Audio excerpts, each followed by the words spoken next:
নমস্কার সবাইকে, NEET insider with SG চ্যানেলে সবাইকে স্বাগত। তো আজকে আমাদের টপিক হচ্ছে ফ্লুইড কানেকটিভ টিস্যু। দেখো, এই ফ্লুইড কানেকটিভ টিস্যুর যে ম্যাট্রিক্সটা সেটা হচ্ছে ফ্লুইড অ্যান্ড সেলস। এরা হচ্ছে ম্যাট্রিক্স, মানে এখানে মেন যে ম্যাট্রিক্সটা সেটা হচ্ছে দুটো, ফ্লুইড অ্যান্ড সেলস। এরা কিন্তু ডু নট সিক্রিটস, কোনোভাবেই ফাইবারকে ক্ষরণ করে না। ডু নট সিক্রিটস ফাইবার, ঠিক আছে। এবার দেখো, এই যে ফ্লুইড কানেকটিভ টিস্যু, এটা দু রকমের হয়। Fluid connective tissue, fluid city লিখলাম আমি। ফ্লুইড কানেকটিভ টিস্যু টু টাইপসের হয়, একটা হচ্ছে ব্লাড এবং অপরটা হচ্ছে লিম। ব্লাড, দেখো ব্লাড এটা কি করে, মেনলি এদের কাজ হচ্ছে সার্কুলেটিং, মানে যে ফ্লুইড এগুলো হেল্প করে ট্রান্সপোর্ট করতে, তাদের সাথে কি গ্যাস, নিউট্রিয়েন্টস এক্সেট্রা, ঠিক আছে। একটা হচ্ছে ব্লাড, একটা হচ্ছে লিম্ফ।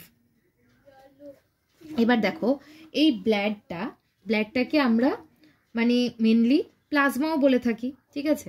এটা আবার টু টাইপসের হয়। দেখো, ব্লাড, একটা হচ্ছে প্লাজমা আর একটা হচ্ছে ফর্মড এলিমেন্টস, ঠিক আছে।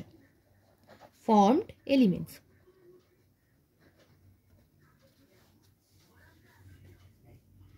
এবার দেখো এই যে প্লাজমা, এটার পরিমাণটাই মেনলি, এবার এই যে প্লাজমা আর এই যে ফর্মড এলিমেন্টস টু টাইপস, এই প্লাজমাটা আবার দুটো ভাগে ভাগ হয়।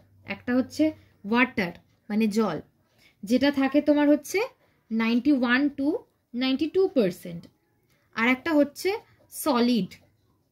সলিড মানে যে কঠিন পদার্থ, সেটার পরিমাণ থাকে 8 to 9%। এটা হচ্ছে প্লাজমার বা রক্ত, এটাকে রক্ত রসও বলা হয়ে থাকে। এবার এই ফর্মড এলিমেন্টসটা, এটা আবার থ্রি টাইপসের হয়। দেখো আমি ছোট ছোট করে লিখছি। একটা হচ্ছে আরবিসি, যেটাকে রেড ব্লাড সেল বা লোহিত রক্তকণিকা বলা হয়। একটা হচ্ছে ডাব্লিউবিসি, যেটাকে হোয়াইট ব্লাড সেল বা শ্বেত রক্তকণিকা বলা হয়। এবং আরেকটা হচ্ছে প্লেটলেটস, বা যেটাকে অণুচক্রিকাও বলা হয়ে থাকে। তো এই যে প্লেটলেটসগুলো, ঠিক আছে, তো এই এটা হচ্ছে ফর্মড এলিমেন্টস তিন প্রকারের, সেটা বললাম আমি, লোহিত রক্তকণিকা, শ্বেত রক্তকণিকা এবং অণুচক্রিকা। তো এই শ্বেত রক্তকণিকা এটা আবার দু রকম হয়, ঠিক আছে। একটা হতে পারে হচ্ছে দানাদার, আর একটা হতে পারে হচ্ছে দানাবিহীন।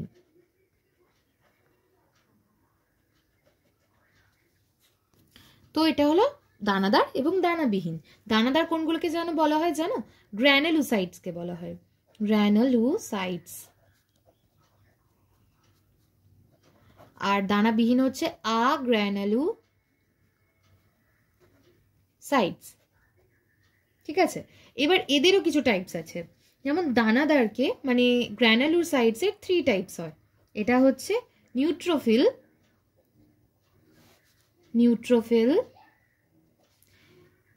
ইউসিনোফিল এবং বেসোফিল। আর এই দানাবিহীন যেটা, সেটা আবার দু রকমের হয়। একটা হচ্ছে লিম্ফোসাইটস, আর একটা হচ্ছে, আমি নিচে লিখছি, মনোসাইটস।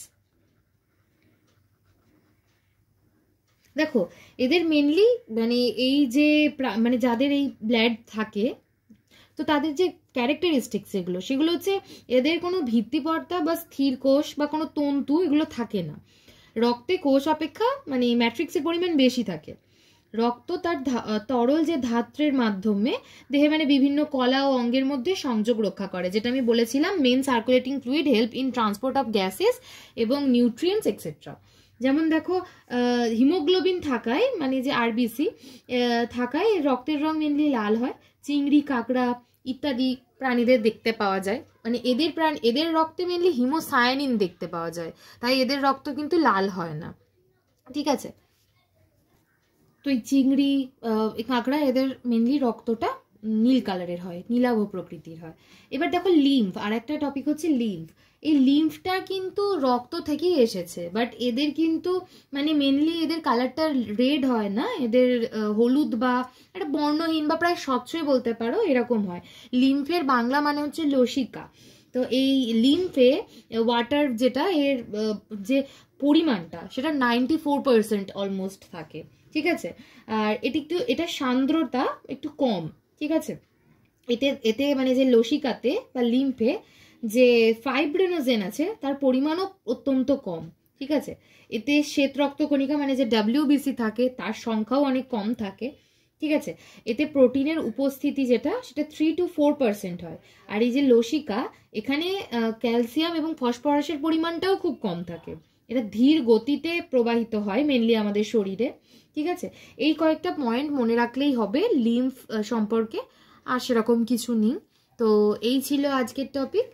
ভালো লাগলে ভিডিওটা একটা লাইক করে দিও আর চ্যানেলটা সাবস্ক্রাইব করে দিও। Thank you.